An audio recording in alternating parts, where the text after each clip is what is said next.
Senate will come to order. Will the clerk please call the roll? Senators Baisley, Bridges, Buckner, Coleman, Cutter, Danielson,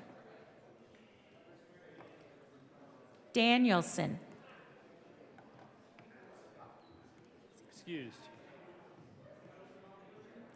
Exum, Fields, Gardner, Janal, Gonzalez, Hanson, Hinrichsen, Jaquez Lewis, Kirkmeyer, Coker, Liston, Lundeen, Marchman, Moreno, Mullica, Pelton B, Pelton R, Briola, Rich, Roberts, Rodriguez, Simpson, Smallwood, Sullivan, Van Winkle,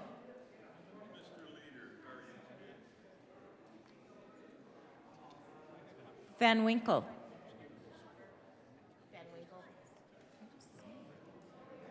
Excused. Will, Winter, Zenzinger. Mr. President, Here.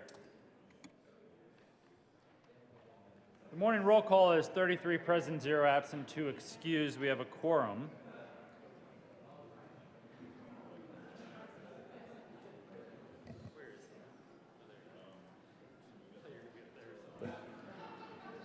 Will the good senator from Colorado Springs please lead us in the Pledge of Allegiance?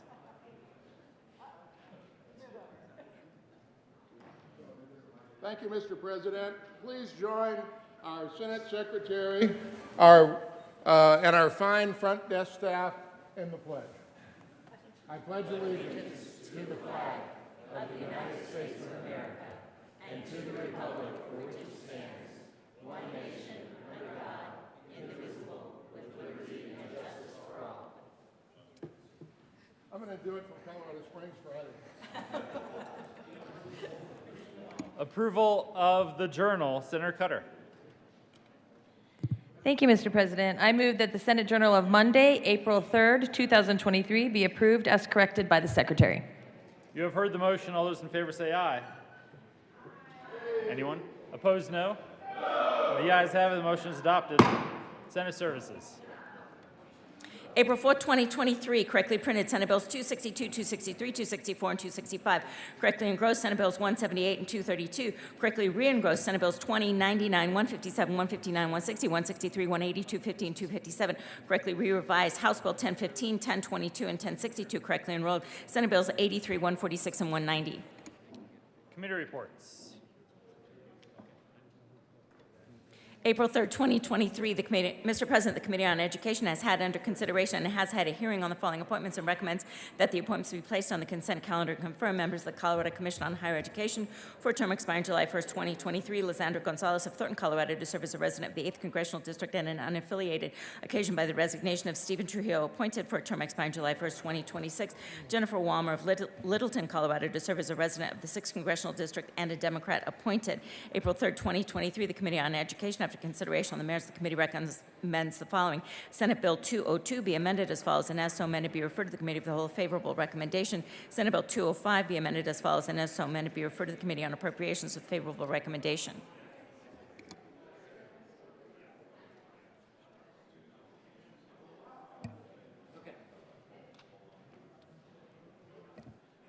Majority Leader Moreno.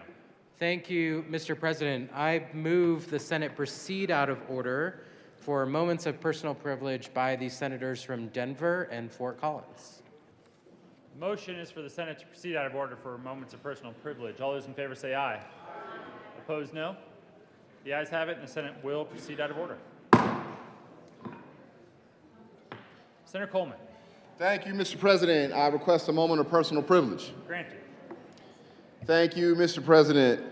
Members, we have a tribute. It says the state of Colorado, the Senate and House of Representatives, convened in the first regular session of the 74th General Assembly, hereby extend heartiest commendations to Delta Psi Lambda, Iota Omicron Lambda, and Omicron Tau chapters of Alpha Phi Alpha fraternity. The members of the Colorado General Assembly hereby extend sincere commendation to the Delta Psi Lambda, Iota Omicron Lambda, and Omicron Tau chapters of Alpha Phi Alpha fraternity, incorporated in recognition of Alpha Day at the Colorado State Capitol in remembrance of Reverend Dr. Martin Luther King Jr. on April 4th, 1968. Reverend Dr. Martin Luther King Jr. was killed by a sniper in Memphis, Tennessee. Dr. King was an icon and a Baptist minister who led the civil rights movement in the United States from the mid-1950s until his death. Dr. King's efforts, nonviolent tactics, and leadership led to the Montgomery bus boycott and the founding of the Southern Christian Leadership Conference, which helped end legal segregation of African Americans in the South and other parts of the United States. Dr. King's leadership led to the massive March on Washington and the passing of the Voting Rights Act of 1965. Since his death, the legacy, message, and contributions of Dr. King have not only been recognized in America, but worldwide, so much so that a federal holiday recognizes him, as well as monuments, streets, murals, and stamps that bear his name and images. Educational scholarships are given in his name towards higher education throughout the country. Alpha Phi Alpha fraternity members operate under the guiding principles of scholarship, fellowship, good character, and the uplifting of humanity, and proudly recognize and support the legacy of their fraternity brother, Reverend Dr. Martin Luther King Jr. We offer this recognition of Alpha Day at the Capitol in remembrance of Reverend Dr. Martin Luther King Jr. on request of Representatives Jennifer Bacon, Leslie Herod, Nikita Ricks, Eman Judah, Elizabeth Epps, Junie Joseph, Regina English, Senators James Coleman, Rhonda Fields, Janet Buckner, and Tony Exum, given this 4th day of April 2023, State Capitol, Denver, Colorado, signed by our Senate President, Steve Fenberg, and the Speaker of the House, Julie McCluskey. Members, please join us in welcoming the members of Alpha Phi Alpha.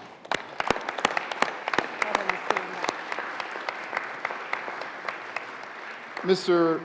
President, I just wanted to recognize, we recognize all these brothers over here, and we thank you for what you do for our communities, for our state. I specifically wanted to recognize Delta Psi Lambda Rocky Mountain District Director Damon Harper. Please stand. Oh, he's not here today. He wasn't able to make it today. Okay. Also, Chapter President Kevin Smith. We have Iota Omicron Lambda Chapter President Wardell Adams. Please stand and be recognized. And another brother, Vice President Brother Crawley, who was not able to attend. Members, we recognize these brothers as so many other folks do. We had other sororities have come. The Alpha Kappa Alpha came recently. We have another sorority coming next week. But the reason why it's really important we recognize these brothers is because Dr. King, when he was assassinated, was fighting for the rights of workers. And we talk about that, but it's really critical, especially as we recognize him for the individual that he was doing the work that we're doing here right now. And that's what led for us to be able to all even serve in this body with you all because of the Civil Rights Act as well. So just wanted to make sure we said thank you and recognize you as we acknowledge him today.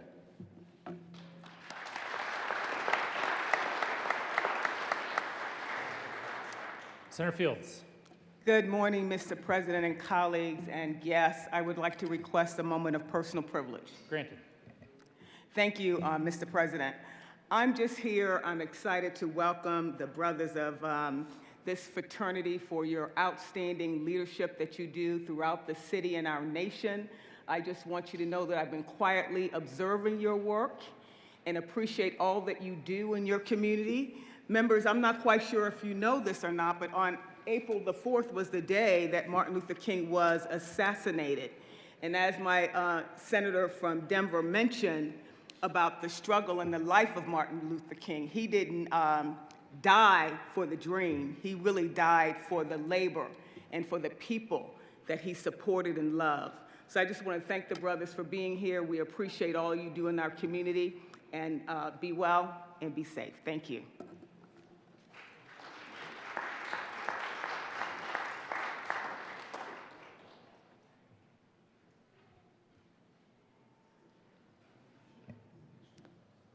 Senator Janal.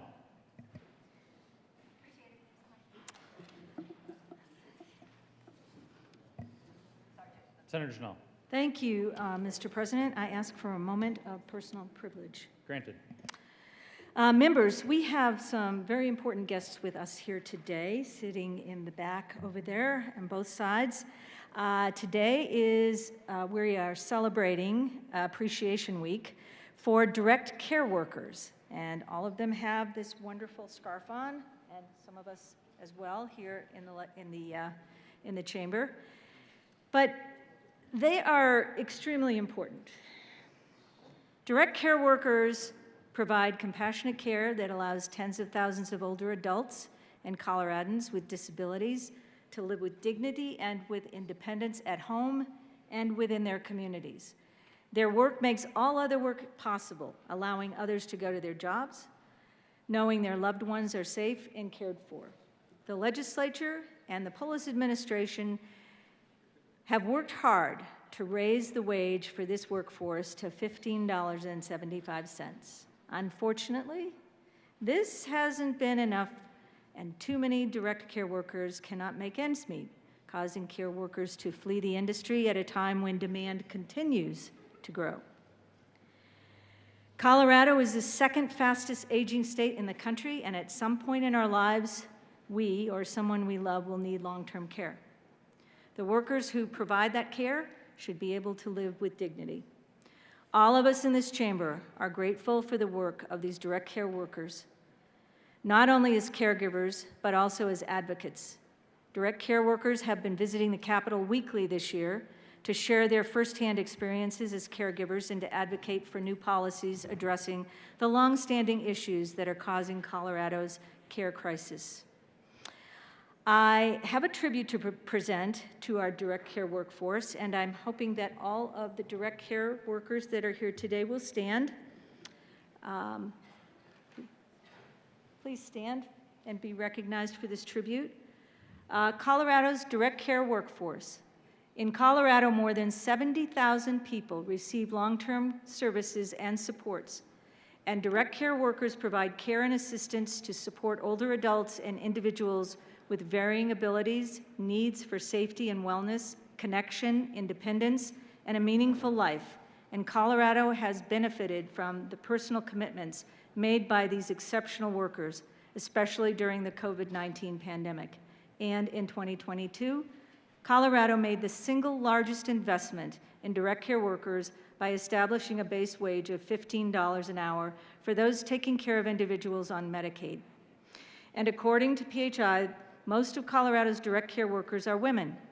44% identify as non-white, and despite the increase in the base wage, 37% of direct care workers in Colorado are at or below 200% of the federal poverty level. And this workforce is in high demand all across Colorado. And the Colorado Direct Care Workforce Collaborative is dedicated to advancing public awareness of the direct care workforce and advocating for improving compensation and benefits, training and career advancement, and publicly recognizing the significant value of the direct care workforce. And Governor Polis has proclaimed April 2nd to April 8th, 2023 as Direct Care Worker Appreciation Week on request of Senator Joanne Ginal, given this 4th day of April 2023, signed by the President of the Senate, Steve Fenberg.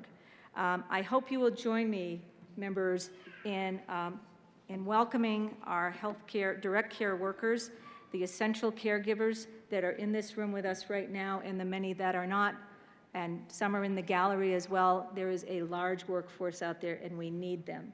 We need them badly. So please welcome them to the Senate. Thank you.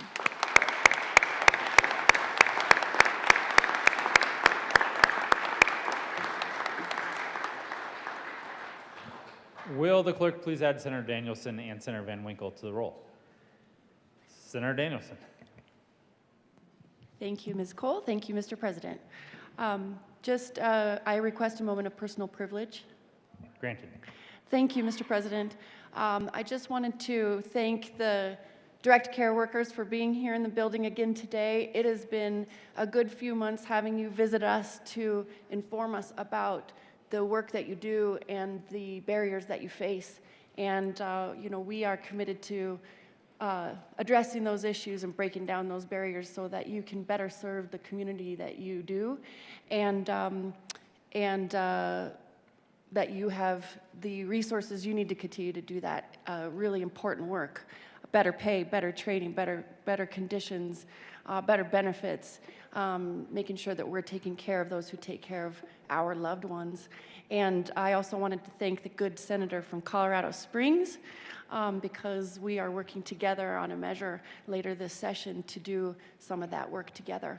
We appreciate you, and thank you for being here. Thank you, Mr. President.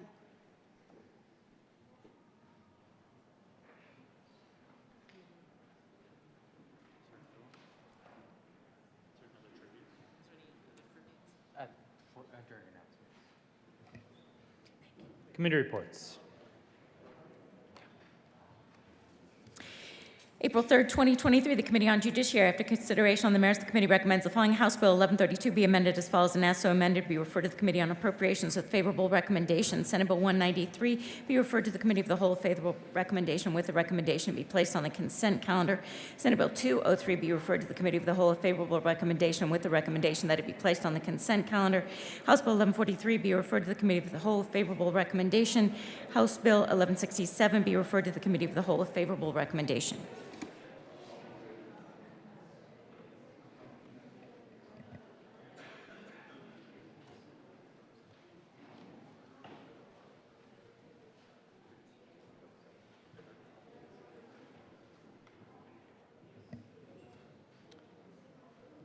Third reading of bills. Final passage.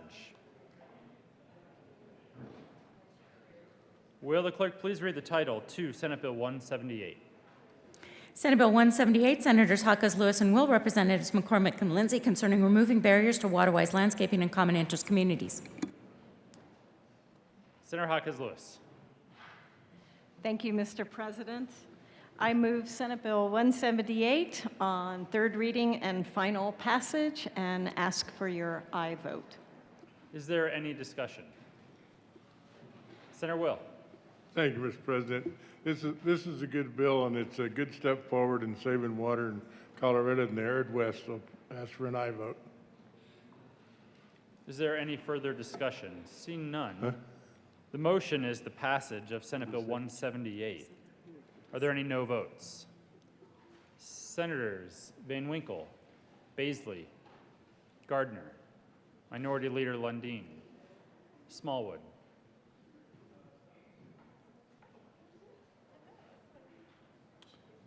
With a vote of 30 ayes, 5 noes, 0 absent, 0 excused, Senate Bill 178 is passed.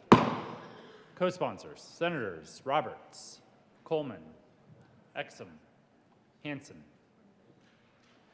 Janal, Colker, Gonzalez, Majority Leader Moreno, Fields, Bridges, Marchman, Cutter, Sullivan, Henriksen, Priola, Buckner. Please add the president.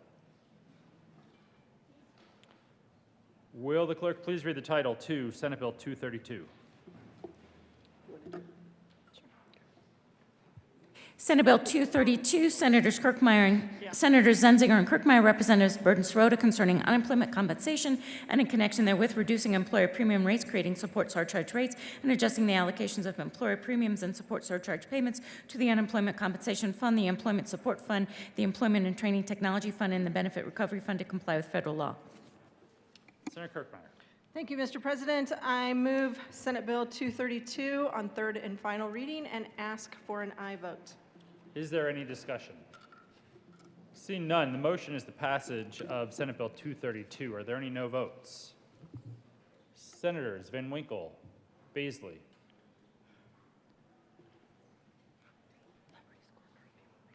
with a vote of 33 ayes, 2 noes, 0 absent, 0 excused, Senate Bill 232 is passed. Co-sponsors, Senators Exum, Coleman, Colker, Majority Leader Moreno, Janal, Sullivan, Cutter, Buckner, Priola,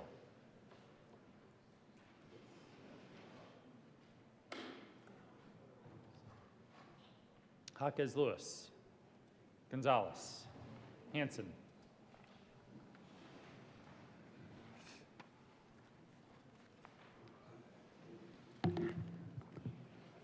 General orders. Second reading of bills, consent calendar. Senator Coleman. Thank you, Mr. President. I move the Senate resolve itself to the Committee of the Whole for consideration of general orders, second reading of bills, consent calendar. You have heard the motion. All those in favor say aye. Opposed, no. The motion is adopted, and the Senate will resolve itself in the Committee of the Whole for the consideration of the general orders, second reading of bills, and Senator Coleman will take the chair.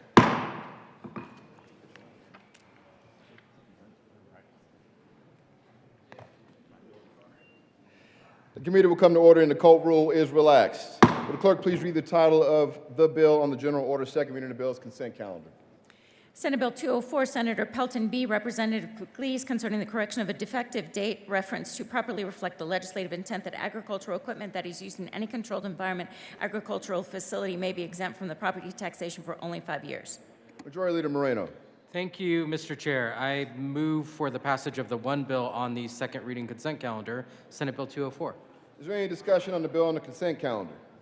The motion for the body is the adoption of the bill on the general order, second reading of the bill's consent calendar. All those in favor say aye. Aye. Opposed, no. The ayes have it, and the bill is adopted.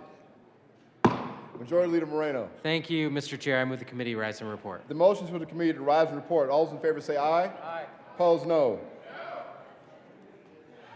The ayes have it, and the motion is adopted. The committee will rise and report.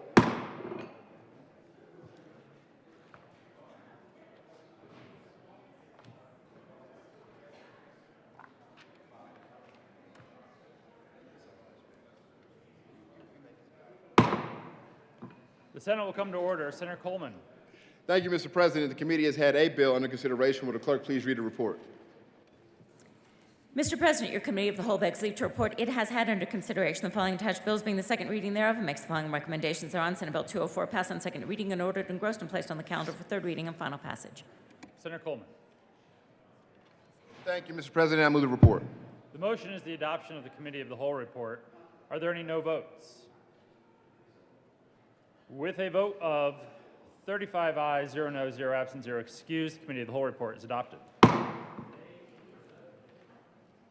Senate Bill 204 passed on second reading and ordered, engrossed, and placed on the calendar for third reading and final passage. General order, second reading of bills. Senator Coleman. Thank you, Mr. President. I move the Senate resolve itself to the Committee of the Whole for consideration of general orders, second reading of bills. You have heard the motion. All those in favor say aye. Aye. Opposed, no. The ayes have it. The motion is adopted. The Senate will resolve itself into the Committee of the Whole for the consideration of general order, second reading of bills, and Senator Coleman will take the chair.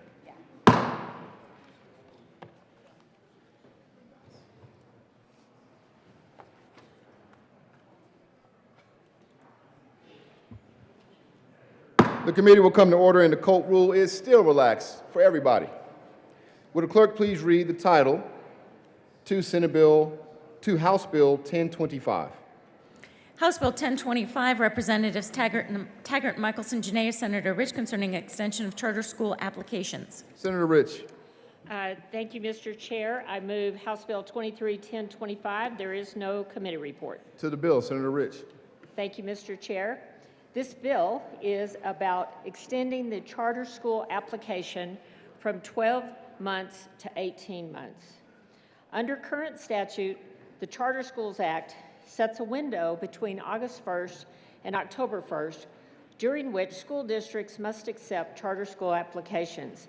These are when a prospective charter school must submit its application to a school district for consideration to open the following school year. While there is an opportunity to waive this timeline and secure a longer timeline from the School Board of Education, this is still the default timeline under statute. Under the current 12-month timeline, if a school runs into any challenges or delays in the approval or contract finalization process, it will likely be forced to postpone in opening by a year. This is a situation many schools have encountered over the years as a result of the existing timeline being too short. This bill is just about extending that timeline, and I ask for an aye vote. Senator Zinzinger. Thank you very much, Mr. Chair. Members, I rise in support of this bill. Charter schools have been part of Colorado's public education system since we became the third state in the county to pass a charter school law back in 1993. Today, we have over 269 charter schools all over the state serving upwards of 137,000 students, or nearly 16% of our state's public school population. And collectively, these schools serve higher percentages of both students of color and English language learners, historically some of our state's most underserved student populations. At the same time, we've regularly come together to make improvements to our charter schools laws to ensure that they are keeping pace with changes in public education and reflecting what we all know to be strong practices. Just last year, for example, I co-sponsored a bill, House Bill 1294, that was focused on special education services in charter schools and making sure that there were as few statutory barriers as possible getting in the way of charter schools serving more students with special needs and, more importantly, serving them well. This is only one example of the recent improvements that we have made together in order to improve the education at our within our charter schools. The net result of which has been that we've garnered national attention over the overall strength of our laws. The bill before us today, House Bill 1025, is a continuation of this tradition, where it seeks to ensure that we are aligned with best practice and that we're setting up a charter application timeline and opening process that affords adequate time for proper planning, preparation, dialogue, and collaboration. Our current timeline hasn't always afforded schools and districts the appropriate time that they need to ensure that they have everything properly in place for when students start entering their doors in August. I believe that House Bill 1025 would help address that by extending the standard timeline under statute from 12 to 18 months between application and opening. When has been a more appropriate time for planning and preparation ever been a bad thing? It's not. It's a good thing, especially when we're talking about something as vital as the education of our children. That's why I believe that this bill is important, and that's why I'm standing in front of you today to support it. This bill has been part of an extensive and collaborative process to try and arrive at the point where we are today, and so much that it has garnered a strong bipartisan vote of 53 to 13 in the House. Despite that collaboration and strong support, I believe that some still believe that this would place an undue burden on districts by requiring them to update their policies to reflect this new timeline. But the statute is designed to be self-executing, which means that it would take precedent regardless of whether a district changed their policy. So, if for some reason a district found it too burdensome to change their policy in alignment with this new law, they wouldn't necessarily have to for the new 18-month timeline to simply take effect. Proponents of this bill, I believe, have worked consistently throughout the process to make adjustments where needed and appropriate. I know for a fact that they have added several amendments that I requested myself, and as a result, what we have before us today is a bill that would once again keep us at the forefront of the national dialogue related to charter school and best practices. And for those reasons, I encourage an aye vote. Any further discussion? Senator Marchman. Thank you, Mr. President. There is an amendment at the desk. Will the clerk please read L13? Amendment L013 by Senator Senator Marchman. Thank you, Mr. President. This amendment is an amendment that is a friendly amendment that will shift the burden of school districts and school boards having to manage and adjust timelines this year, and will do it instead in 2025. I urge an aye vote. I move L00, L013. Thank you for the motion, and thank you for speaking to the amendment. Senator Rich. Thank you, Mr. Chair. This is a friendly amendment. The Colorado League of Charter Schools supports this amendment, and I urge an aye vote. Senator Zinzinger. Thank you, Mr. Chair and members. I also support this amendment. As I just stated in my comments, having a little extra time is not a bad thing. So I encourage an aye vote. Seeing no further discussion, the motion is the adoption of Amendment L13. All those in favor say aye. Aye. Opposed, no. The ayes have it, and L13 is adopted. Any further discussion? Senator Coker. Thank you, Mr. Chair, and I just want to say thank you to the sponsor and thank you to the Senator from Loveland for the work on this and the conversations with the stakeholders. Based on what we've done today, I was a no in the committee, but I'll be an aye vote today, so I appreciate everyone's time. Thank you. Senator Marchman. Thank you, Mr. President. And I think two things can be true at the same time. So under current statute, charter school applications are received by school districts between August and October to open the following school year. All 178 school districts have separate board policies in place to lay out these dates. But like anything, there are special cases. There are exceptions.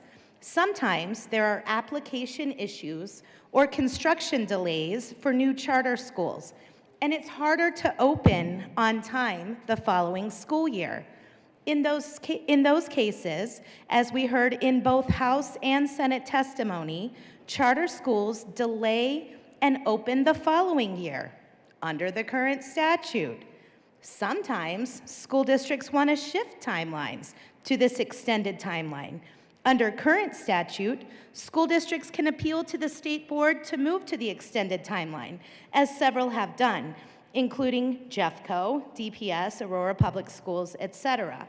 But the majority of charter schools have opened under the original timeline, and on a case-by-case basis, they appeal to the state board and extend the timeline, or on a district-by-district basis, they choose to use this extended timeline already, with no changes to statute.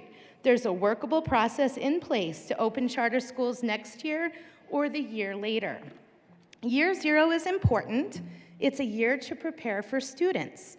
School districts have access to much more infrastructure and support to more easily open schools on the current timeline. It checks out that it would take a charter school longer to get off the ground in many cases, given the fact that for new schools and school districts, often up to 6 months of preparation is given before a school opens. We didn't hear from proponents that most schools need this extended timeline that's outlined in this bill, but it might be useful in some cases. Current statute allows for that. We didn't hear from the proponents that charter schools have been permanently shuttered or simply fail if they miss the timeline, just that they might get delayed by a year with no change to current statute.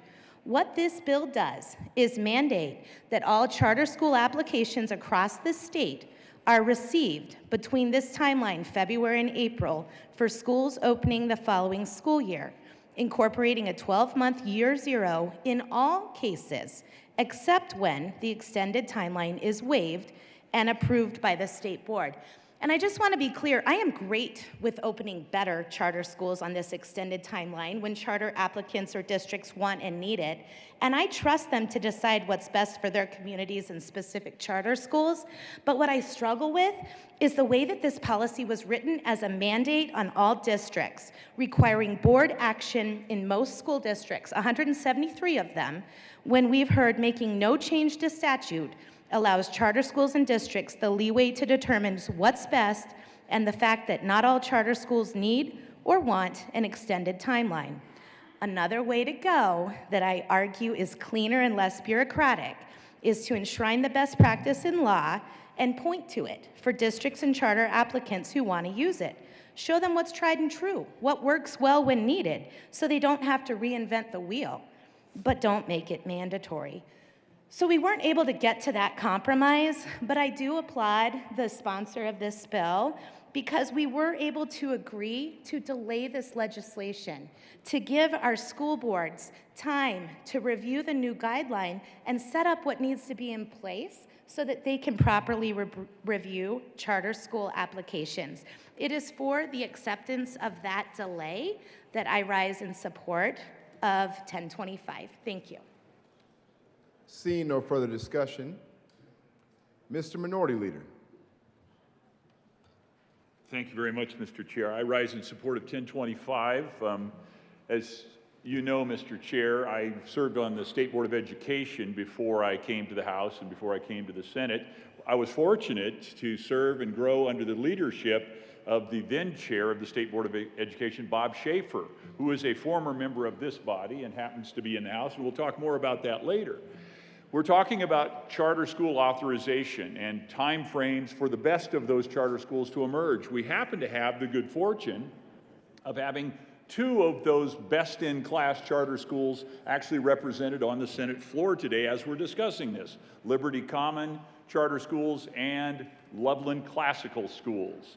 They're listening to this debate, taking in this debate, getting kind of a Civics 302 class, if you would, over how legislation happens and what happens. Now, this bill is about the authorization process, and quite frankly, this bill has gone through multiple iterations, dialogue, and slight changes in order to gain what I believe will be a unanimous vote as it moves forward. And in order to get to that unanimous vote, I'm going to stop talking. Thank you, Mr. Chair, for this opportunity. Seeing no further discussion, the motion is the adoption of House Bill 1025. All those in favor say aye. Aye. Opposed, no. The ayes have it, and 1025 passes. Would the clerk please read? Mr. Majority Leader. Thank you, Mr. Chair. I move Senate Bill 186 layover until tomorrow, Wednesday, April 5th. The motion is to lay over Senate Bill 186 to tomorrow, Wednesday, April 5th. All those in favor say aye. Aye. Opposed, no. The ayes have it, and 186 will lay over to tomorrow, Wednesday, April 5th. Would the clerk please read the title to House Bill 1039?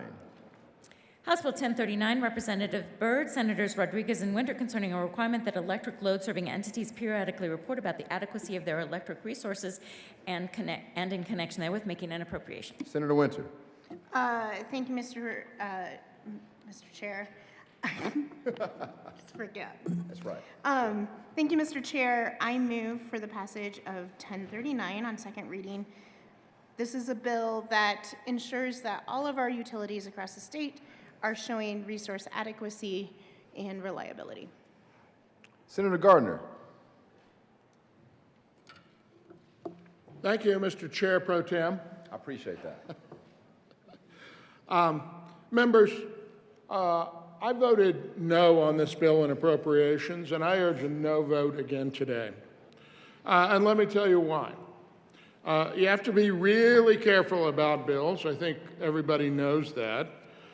This bill is concerning a requirement that electric load-serving entities periodically report about the adequacy of their electric resources. Now, that title causes you to ask yourself, I hope it causes you to ask yourself, well, what's an electric load-serving entity? And who are they going to report to? Well, it turns out that,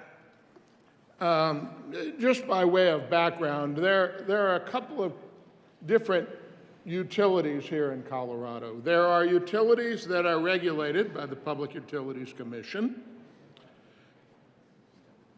They are public utilities in the sense that they have an obligation to provide power to the public, the service area, but they are investor-owned, and they're regulated by the Public Utilities Commission. And then there are municipal utilities. And municipal utilities, like Colorado Springs Utilities, they're responsible to the ratepayers and to the city of Colorado Springs, and their board is the city council. Now, when I see a bill like this and I see a phrase like load-serving entities, I always ask myself, well, does that include my municipal utility? because now we're telling my municipal utility, who's responsible to the citizens of Colorado Springs, that they need to be reporting to the governor's energy office. And it turns out, if you really dig down and you look at the fiscal note, there is a local government impact. Workload will increase for local governments that operate a municipal utility. Now, this, you'd say, well, this is about reporting about the ability to serve the load, adequacy, ensuring that there's power, but it's also a case where what I have valued in all of my time here in the legislature and come to value more and more, having a utility that's responsible not to the PUC, but responsible to me and all of my fellow citizens, who sets their rates based upon what the elected officials of my city do. This bill is the camel's nose under the tent. It is the beginning of something that I've seen in all of my sessions here, which is an attempt by the state and by the PUC to try to get regulatory power over municipal utilities. It's a small thing right now. It'll be a bigger thing next year. I urge a no vote if you care about municipal utilities. And if you, by the way, if you're a customer of a utility that's PUC regulated and you are infuriated about your rates, all of us are unhappy about them now, but if you're infuriated about various investments and things of investor-owned utilities being foisted off on you as a ratepayer, you ought to be voting no as well, because this is just more of the conglomerate between the PUC and the investor-owned utilities. I urge a no vote. Seeing no further discussion, the motion is the adoption of 1039. All those in favor say aye. Aye. Opposed, no. No. The ayes have it, and 1039 is adopted. Majority Leader Moreno. Thank you, Mr. Chair. I move the committee rise and report. The motion for the committee to rise and report. All those in favor say aye. Aye. Opposed, no. The ayes have it, and the committee will rise and report.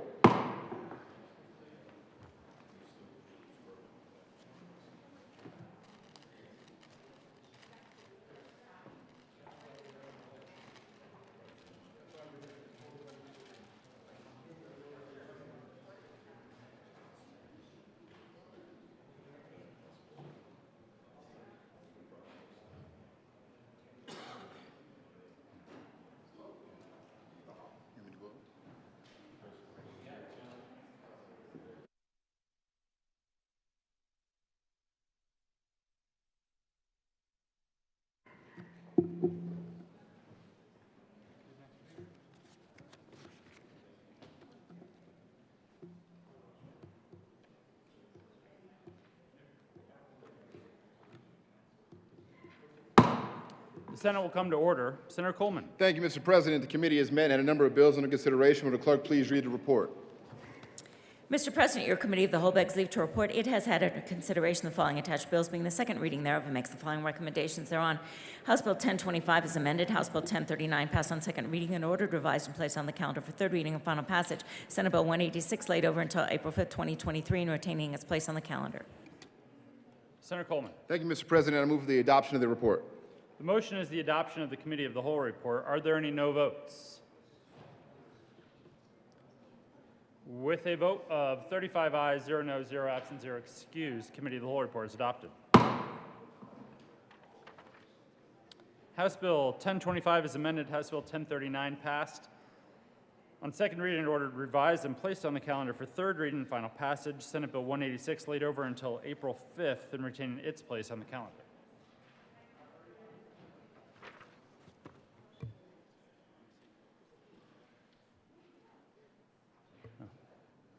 Members, please join me in welcoming Senator Bob Schaefer to the Senate chambers.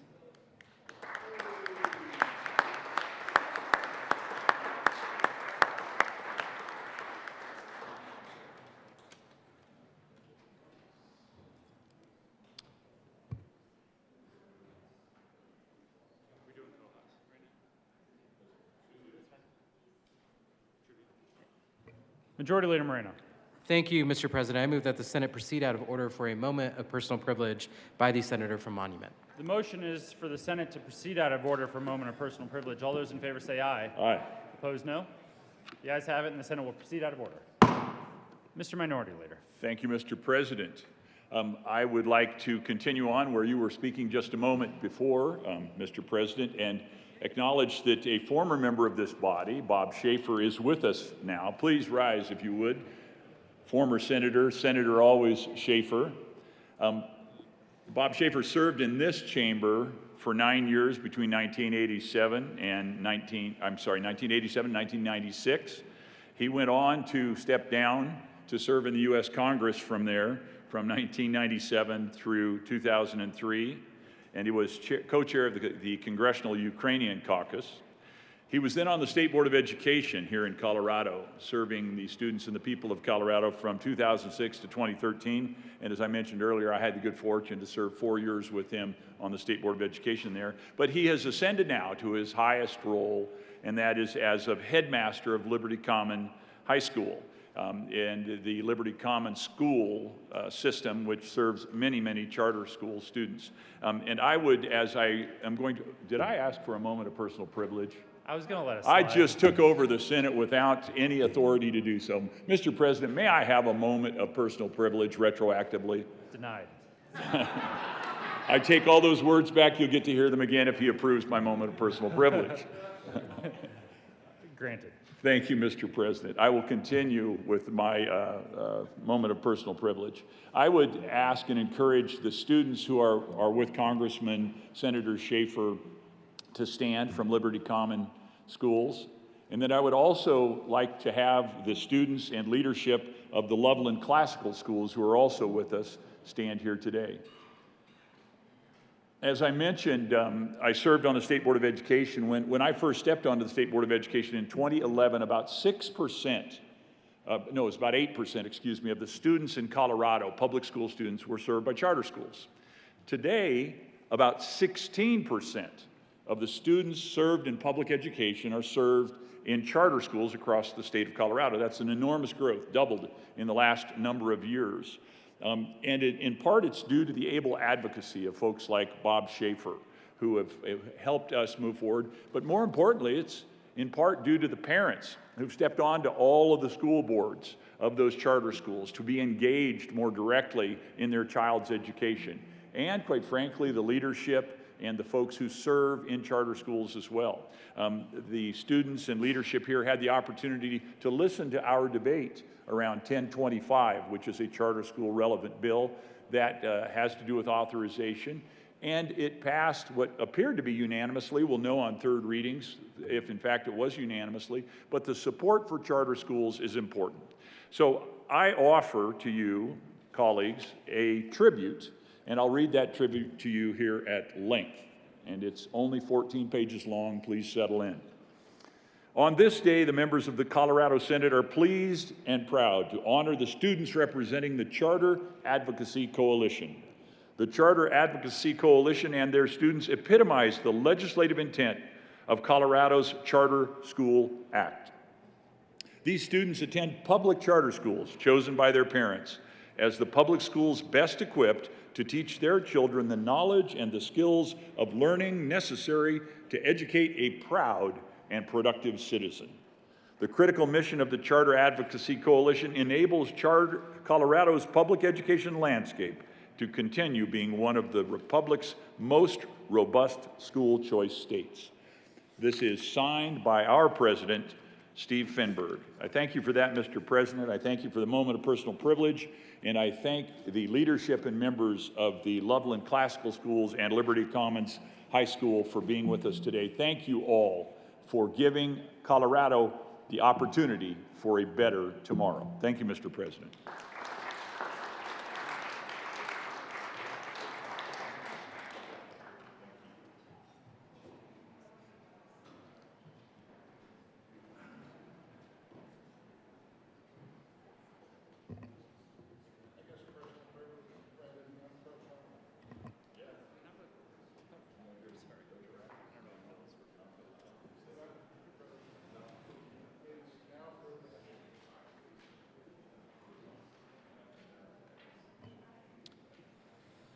Consideration of House amendments to Senate bills. Will the clerk please read the title, Senate Bill 188? Senate Bill 188, Senators Gonzalez and Hawkes Lewis, representatives Froelich and Tatone, concerning protections for accessing reproductive health care. Senator Gonzalez. Thank you, Mr. President, my apologies. I move that the Senate concur with the House amendments to Senate Bill 188. Is there any discussion? Senator Gardner. Thank you, Mr. President. Members, I'm going to urge a no vote on this motion. You know, these House amendments that start coming back, sometimes they're pretty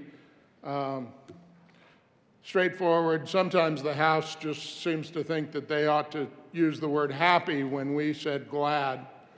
And we just sort of dutifully go aye and go to the bill and then vote yes or no on the bill based on how we voted the first time, unless it got made lots better over in the other chamber, which is unlikely just based on it being the other chamber. But I took a look at the re-revised version of the bill and tried to figure out, well, what was going on here over in the House? And it turns out that what the House did was, as a matter of process, pretty astounding to me. Because if you look on page 12, lines 19 through 26, there in the shaded area, everybody knows, shaded area, the shaded text denotes House amendments. There's this House amendment that says, it's a definition. Reproductive health care means health care and other medical services related to the reproductive processes, functions, and systems at all stages of life. It includes, but is not limited to, family planning and contraceptive care, gender-affirming health care services. That caught my attention. Abortion care, prenatal, postnatal, delivery care, et cetera, and so on. So I said, well, that doesn't really tell me what got changed. So I grabbed the engrossed version that came out of the Senate, and I looked at the same definition, and it says reproductive health care has the meaning set forth in section 25.6.4024. So then you got to go back to the bookshelf, and you ask yourself, well, what was wrong with the definition at 25.6.4024? Because that's the Reproductive Health Equity Act that was passed in 2022, House Bill 22-1279, a set of numbers you're probably not likely to forget anytime soon. And that bill has a definition of reproductive health care that doesn't include the words gender-affirming health care services. And I asked myself, well, first of all, this is really problematic in our statutes, because if you go to the Reproductive Health Equity Act, which in so many ways this bill before us has to do with, there's one definition of reproductive health care. And then if you go to Senate Bill 188, they're going to put in Title 12, this bill puts a wholly different definition, wholly different in the sense that it includes one more thing, gender-affirming healthcare services. And then you have to ask yourself, well, why are we doing that?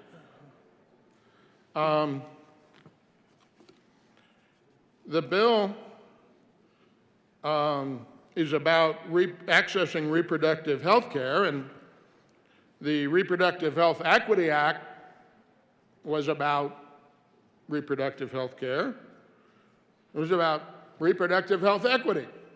So why not have reproductive health care, same definition? Well,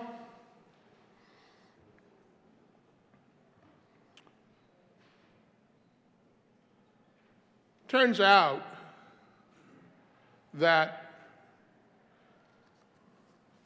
this bill, Senate Bill 188, is trying to protect something beyond reproductive health care. Because it has a definition of gender-affirming health care services up above here. You got to watch these things. Gender-affirming health care services means all supplies, care, and services of medical, behavioral health, mental health, psychiatric, habilitative, surgical, therapeutic, diagnostic, preventive, rehabilitative, or supportive nature relating to the treatment of gender dysphoria.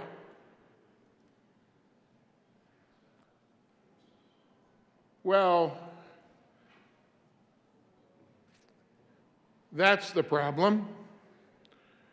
Gender-affirming health care services is not within the bill title. And we have a constitutional requirement that bills have a single subject and that the content of bills fit under the subject. And if it doesn't fit under the subject, as was done here in this chamber a few years ago, something was put onto a bill that had, you know, it was in the broadest and general sense about transportation for K-12 students, but this particular provision got grafted on, didn't have anything to do with the title, and the folks across the street, the state Supreme Court, said no, unconstitutional. No. This amendment represents an interesting way to get around what is a title problem, a constitutional problem. And that is that it defines an apple as being an orange. What do I mean by that?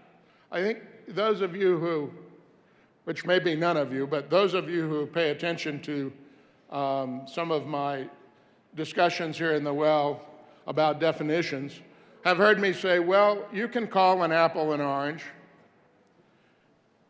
and for purposes of that statute, an apple is an orange, even though you and I both know an apple isn't an orange. And that happens a lot. But this is circular. We start out with a title concerning protections for accessing reproductive health care, which defines what this bill can be about. And then the bill includes something that's not within that title, which is gender-affirming health care services. This is not about any judgment about whether those ought to be protected, not protected. This is a process matter, a constitutional matter. Gender-affirming health care services, so said, as I understand it, though I've not seen it, so said an opinion from our own Office of Legislative Legal Services, didn't fit under this title. So in my view, right thing to do would have been to strike that and deal with it in another bill. But instead, it was amended over in the House to call an apple an orange. It was amended to say reproductive health care includes gender-affirming health care services, which have nothing to do with reproduction. How can I say that? Well, I know that because the Reproductive Health Equity Act had a definition of all of the things that were reproductive health care. So this is, I hand it to the sponsors of the amendment, this is I don't mean it even pejoratively, this is clever. You call an apple an orange. To be more specific, if the title of this bill was concerning oranges, the bill would need to be about oranges and the regulation of oranges and the growing of oranges and maybe even orange juice, because juice comes from oranges. And then someone says, no, no, no, no, I've already got my title to my bill, but I put apples in there too. And I'm trying to regulate apples. And the Office of Legislative Legal Services says, yeah, but the title says concerning oranges. So you can't be regulating apples because the title is concerning oranges. Well, this is the equivalent of going into that bill concerning oranges and saying, oranges and all their varieties, navel oranges and I don't know, I'm not an expert in oranges, but all of the oranges, and apples.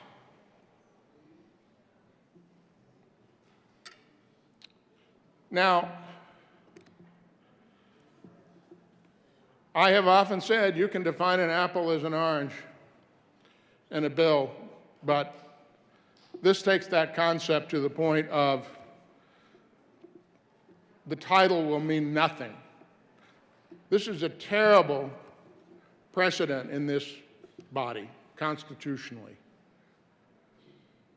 Setting aside what you think about adding the protection for gender-affirming healthcare services, whether it should be in a bill, whether it should be protected in the same way that reproductive health care is or not, sort of beside the point. We should not be saying, that doesn't fit within the title. I tell you, the way I'll make it fit the title is not to change the title or not to carry a different bill. It's to define the term in the title in the bill to include this thing. It would be like saying, concerning the transportation of equines. And equine, I understand, are horses. And I think it probably includes, I remember Representative McKinley gave us a tutorial when I was in the House about horses, mules, jennies, Jeanettes, donkeys, but I think they're all roughly equine. But I'd really like to stop the transportation of cattle as well, or regulate that in the same way that I'm regulating horses. And so I put something in there about the transportation of bovines.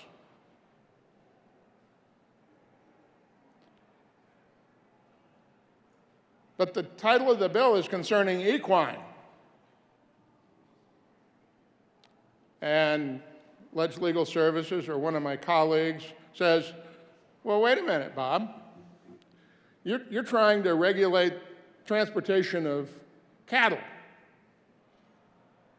And the bill title says equine. That's horses. And I say, I know. We'll go in the definition where we defined equines as including horses, mules, donkeys, and all species of bovine, cows. At some point, members, using the definitions to get around the common sense of the title absolutely must be subject to challenge and unconstitutional. I urge a no vote on the concurrence for this reason. Doesn't have anything to do with gender-affirming healthcare services, what I feel about them or not. It has to do with the title and what the title says in common sense and all other applications of the law. A well-developed application of the term that's used in the title that's existing at the time the bill is introduced. I ask for no vote. Senator Gonzalez. Thank you, Mr. President.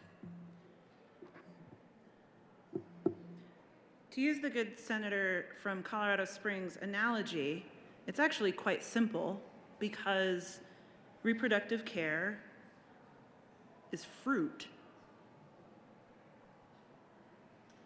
Gender-affirming care is oranges. And abortion care is apples. We're not talking about apples or oranges here. We're actually talking about care that protects people's lives and care that is deeply under attack in states across the country post-Dobbs. We've been working on this policy deeply for months.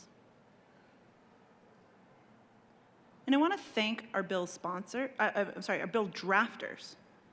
I want to thank our bill drafters because they have been doing yeoman's work in order to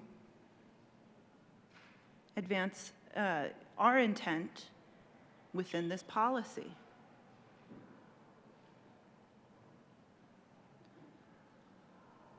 Particularly here in this body, colleagues, where there is no settled question.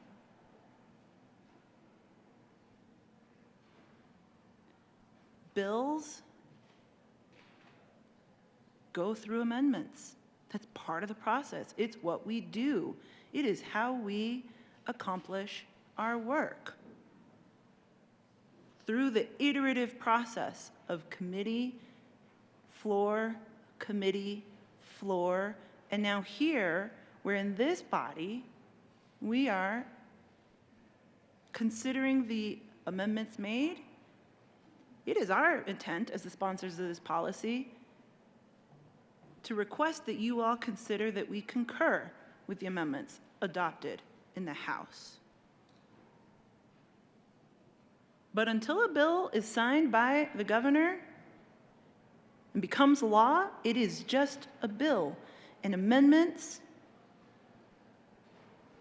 that are adopted through the iterative process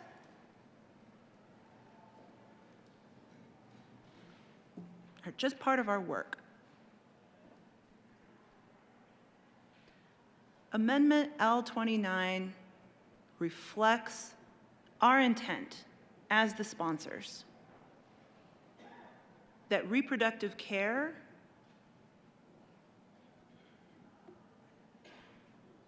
includes gender-affirming healthcare services. The reproductive care is the umbrella term. I ask for an aye vote on concurrence. Senator Gardner. Thank you, Mr. President. I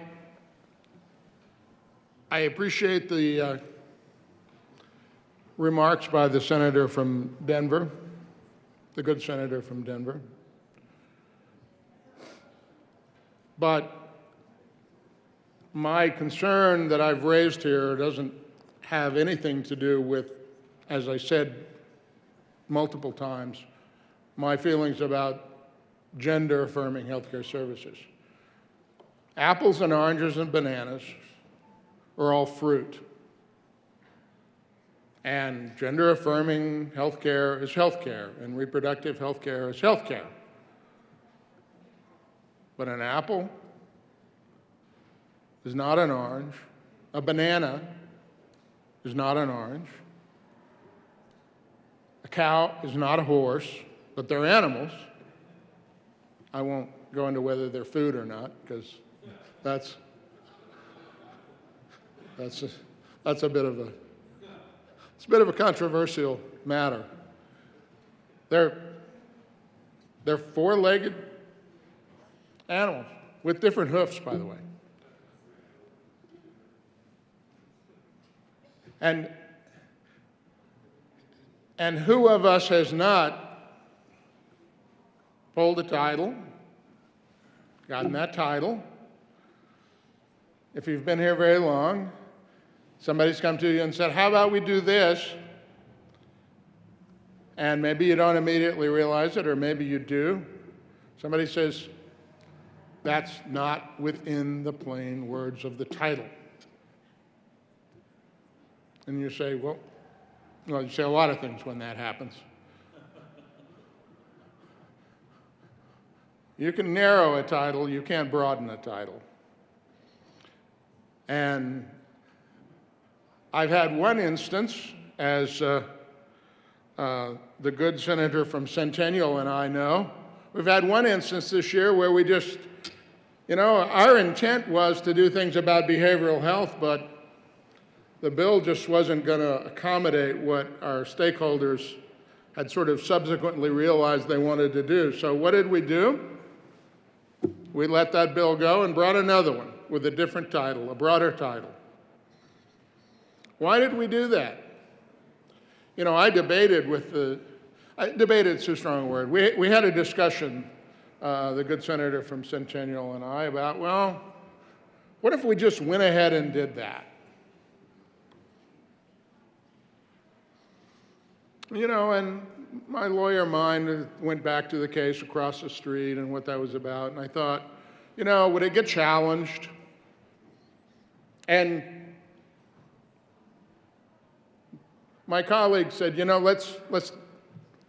we don't want any cloud over this. Let's do it right. Let's get the title. We can do that. And I said, that's the right call. That's the right call. Constitutionally, it's a matter of process in this chamber. That's the right call. Now I have if the chamber's going to do this, now I have a whole new way to get around titles. I'm not going to do it because I think it's wrong. This is about reproductive health care, and we went to great lengths in House Bill 1279 to say what all reproductive health care was. And it didn't include gender-affirming health care services. That's a different thing.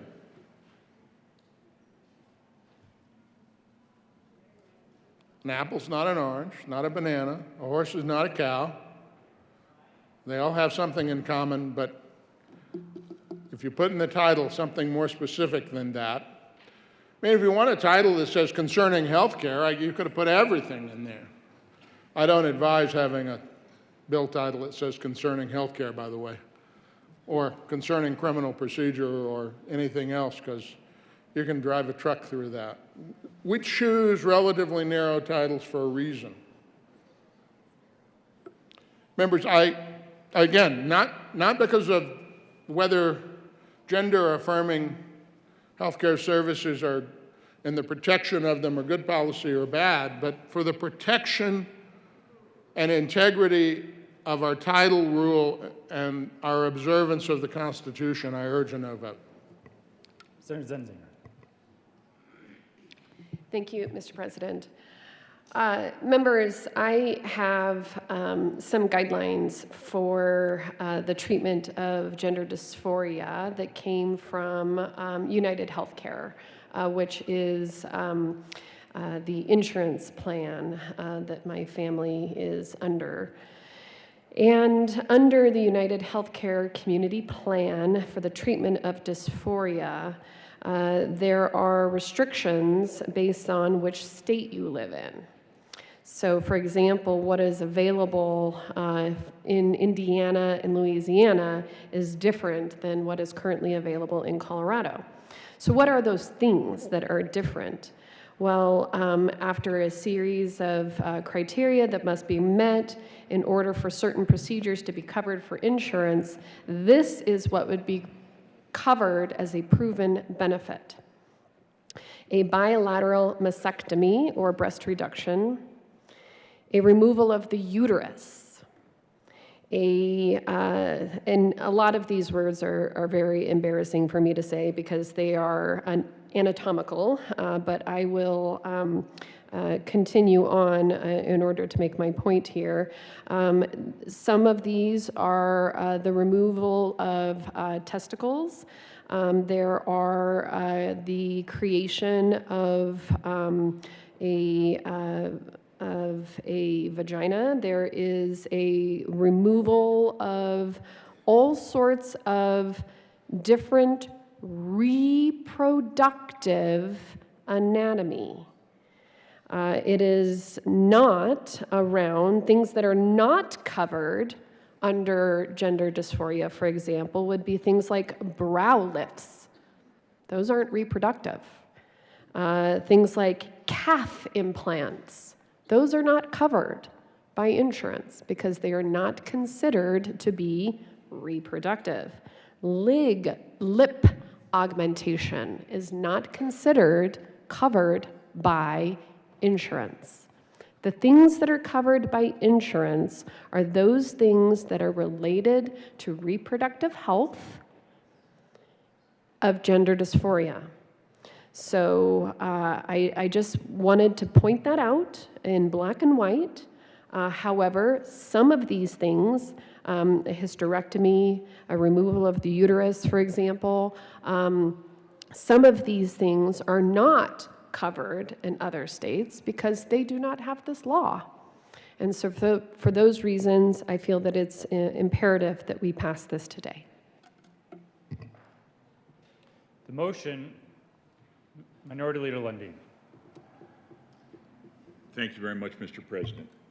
I rise in opposition of concurrence with the House amendment on behalf of two arguments: the protection of process and protection of the Constitution. The root issue that you've just heard some very informative and graphic but inconclusive information about is not what I'm going to speak to. I'm going to speak to the process. And it's interesting that we have a group of students interested in civics here that get to see a discussion that is in full view of and reaching out to potentially touch the full range of the Constitution. Three branches of government: the legislative branch, to create the laws, to interpret. Sponsors bring a bill. Drafters develop that bill on behalf of the sponsors. Committee considers the bill, and there's debate back and forth.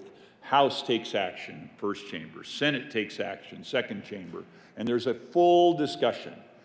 And part of why that's so important is in that full discussion, a legislative record is established. It's not the record of the sponsors. It's the record of the General Assembly, the legislative record, the breadth of perspective that comes from the representatives of the people as they choose to create the laws under which they will live. Second branch of government, the executive. Governor signs the bill and it moves on and becomes part of the law of the land and is subject to further interpretation. Third branch of government, the judiciary, responsible for understanding and applying specifically and precisely, is this in alignment with the Constitution, the United States and the Colorado Constitution, and what exactly were the legislators, not just the sponsors, but the broad General Assembly trying to get at, trying to understand. So the reality is there is a circular argument being offered in this amendment. As you've heard elucidated succinctly and at the same time at length by the good senator from El Paso County, there's a logic that says if I don't fit under the title, I'll just redefine the elements of my bill using the words that would fit under the title. And that is a legitimate argument, one subject to, in the future, possibly, court interpretation. And so it's important that we understand exactly what's happening here. The full view of how we govern ourselves as a people, legislative, executive, and judiciary interpreting the laws that we create and execute are all on display in this moment, in this discussion. Thank you, Mr. President. The motion is that the Senate concur with House amendments to Senate Bill 188. Are there any no votes? Senators Van Winkle, Will, Baisley, Rich, Gardner, Minority Leader Lundin, Smallwood, Kirkmeyer, Liston, Pelton B, Pelton R, Simpson, Priola. With a vote of 22 ayes, 13 noes, 0 absent, 0 excused, that motion is adopted. Senator Gonzalez. Thank you, Mr. President. Colleagues, I move for the repassage of Senate Bill 188. The motion is the repassage of Senate Bill 188. Are there any no votes? Senators Van Winkle, Will, Baisley, Rich, Gardner, Minority Leader Lundin, Smallwood, Kirkmeyer, Liston, Pelton B, Pelton R, Simpson, Priola. With a vote of 22 ayes, 13 noes, 0 absent, 0 excused, Senate Bill 188 is repassed. Co-sponsors.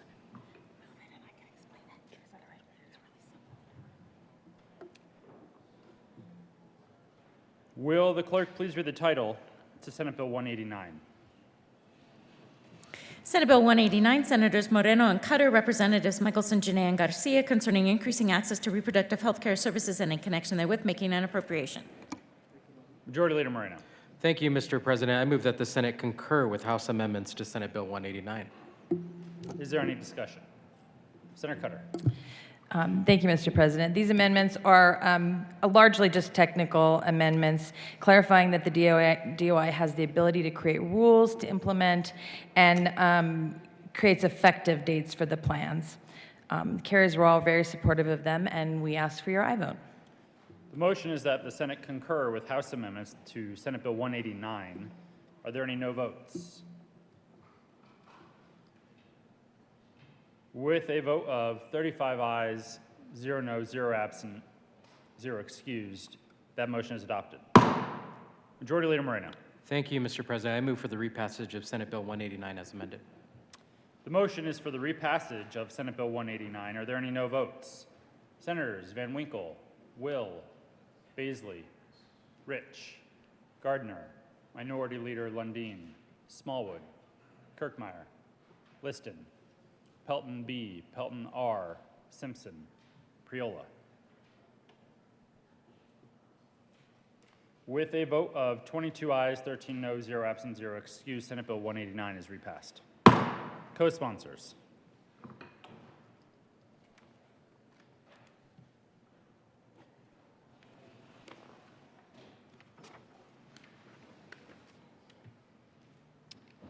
Consideration of governor's appointments, consent calendar. Will the clerk please read all of the appointments listed on the consent calendar? Members of the Colorado State Fair Authority Board of Commissioners for terms expiring November 1st, 2023. Darius Allen of Alamos, Colorado, to serve as a representative of 3rd Congressional District Agriculture and as a Republican appointed. Deb Suniga of Greeley, Colorado, to serve as a representative of the 2nd Agricultural District and as a Democrat appointed for terms expiring November 1st, 2024. Gail Clapper of Lakewood, Colorado, to serve as a representative of the 1st Agricultural District Agriculture and as a Democrat appointed. Bill Hebel of Colorado Springs, Colorado, to serve as a representative of the 3rd Agricultural District and as a Republican appointed. Thomas Kim of Centennial, Colorado, to serve as a representative of the public at large and as a Republican appointed for terms expiring November 1st, 2025. Michael J. Schleep of Brighton, Colorado, to serve as a representative of the 1st Agricultural District and as an unaffiliated reappointed. Michael Angelo Gafaso of Pueblo, Colorado, to serve as a representative of the County Fair and as a Democrat reappointed. Jeffrey Mandarich of Colorado Springs, Colorado, to serve as a representative of the state at large and as an unaffiliated reappointed for terms expiring November 1st, 2026. Aaron Mykowski of Breckenridge, Colorado, to serve as a representative of the 4th Agricultural District Agriculture and as an unaffiliated unaffiliated, reappointed Nicole Weathers of Yuma, Colorado, to serve as a representative of the 2nd Agriculture District Agriculture and as a Republican, reappointed Michelle Renee Brown of Pueblo, West Colorado, to serve as a representative of the county fair and as an unaffiliated, reappointed members of the State Board of Human Services for terms expiring March 1st, 2027. Dr. Elizabeth Loudermilk of Denver, Colorado, to serve as a representative of Behavioral Health, appointed. Kay Cowling of Denver, Colorado, to serve as a public member, appointed. Members of the Colorado Brain Injury Trust Fund Board for terms expiring June 30th, 2025. Jennifer Coker, PhD of Blackhawk, Colorado, reappointed. Jason Kamarki of PhD of Denver, Colorado, reappointed. Angie Wickersham of Fruita, Colorado, reappointed. Rebecca Wassel of Pueblo, Colorado, appointed. Veronica Zarlingo of Whitewater, Colorado, appointed. Majority Leader Moreno.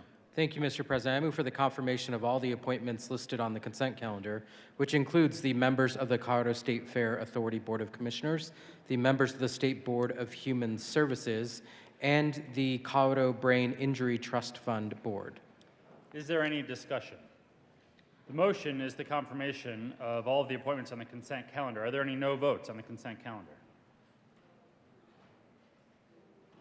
With 35 ayes, 0 noes, 0 absent, 0 excused, those appointments are confirmed. Message from the governor. Monday, April 3rd, 2023, Colorado Senate. Honorable members of the Colorado Senate, pursuant to the authority vested in the office of the Governor of the State of Colorado, I have the honor to inform you that I have approved and filed with the Secretary of State the following act. Senate Bill 52, Municipal Priority Lien Surviving Treasurer's Deed, approved on Monday, April 3rd, 2023 at 10:37 a.m. Senate Bill 57, County Treasurer, no longer ex officio District Treasurer, approved on Monday, April 3rd, 2023 at 10:36 a.m. Senate Bill 68, Operations of County Public Hospitals, approved on Monday, April 3rd, 2023 at 10:36 a.m. Senate Bill 77, Restrictions on Broker Engagement Contracts, approved on Monday, April 3rd, 2023 at 10:35 a.m. Senate Bill 78, Manufacturer Paid Dealer Motor Vehicle Warranty, approved on Monday, April 3rd, 2023 at 10:35 a.m. Senate Bill 110, Transparency for Metropolitan Districts, approved on Monday, April 3rd, 2023 at 10:35 a.m. Sincerely, Jared Polis, Governor. Introduction of bills. Senate Bill 266, Senator Priola, Representatives Brown and Kipp, concerning a requirement that the Commissioner of Agriculture designate neonicotinoid pesticides as limited-use pesticides. I believe it's neonicotinoid. Agriculture and Natural Resources. Senate Bill 267, Senators Van Winkle and Cutter, Representatives Satone and Bradley, concerning a water quality fee to be paid for admission to Chatfield State Park and in connection therewith requiring the Division of Parks and Wildlife to collect the fee and transfer the amount of the fee to the Chatfield Watershed Authority. Agriculture and Natural Resources. Senate Bill 268, Senator Mullica, concerning the provision of information regarding the 10-year transportation plan. Transportation and Energy. Announcements.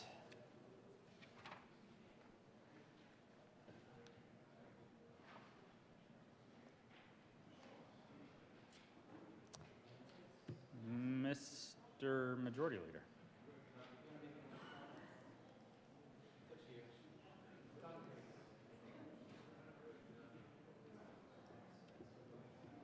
Senator Winter. Thank you, Mr. President. Transportation and Energy will be meeting 15 minutes upon adjournment. I look forward to seeing you there. Senator Jaquez Lewis. Thank you, Mr. President. The Senate Local Government and Housing will be meeting at 2 p.m. this afternoon, and 3:52 will have 3 bills up: House Bill 1095, House Bill 1190, and Senate Bill 206.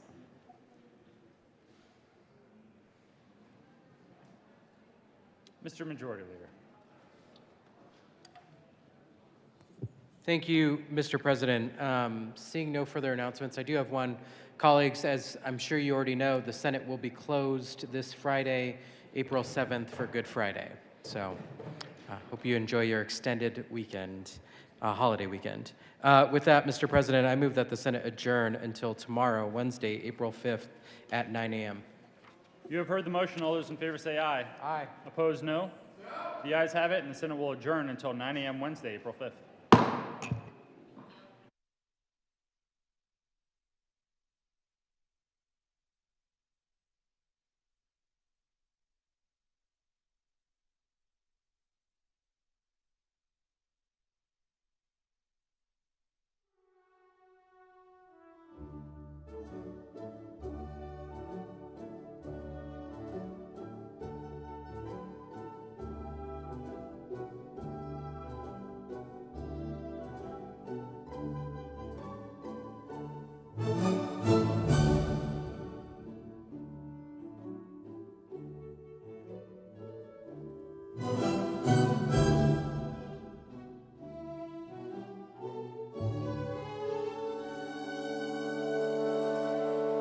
adjourned.